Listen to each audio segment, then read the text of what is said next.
సకల దేవతా స్వరూపుడు శ్రీ షిరిడి సాయినాథ్ మహారాజ్ గారి పాదాల విందాలకు శిరస్సు వంచి నమస్కరించుకుంటూ, ఒకప్పుడు షిరిడిలో కలరాజాడ్యము భయంకరంగా చెలరేగుతూ ఉండేది. గ్రామస్తులు భయపడుతూ ఉండేవారు.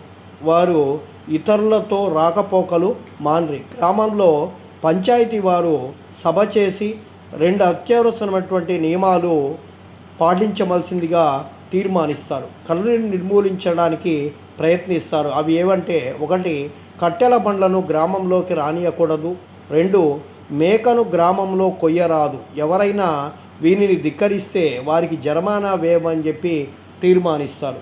బాబాకి ఇదంతా ఈ ఒట్టి చాదస్తమని తెలియదు కాబట్టి బాబా ఆ చట్టములను లెక్క పెట్టేవాడు కాదు. ఆ సమయంలో కట్టెల బండి ఒకటి ఊరిలోకి ప్రవేశించింది. ఊరిలో కట్టెలను కరువున్నదన్నటువంటి విషయం అందరికీ తెలియదు. అయినప్పటికీ కట్టెల బండిని తరిమివేయుటకు ప్రయత్నిస్తారు.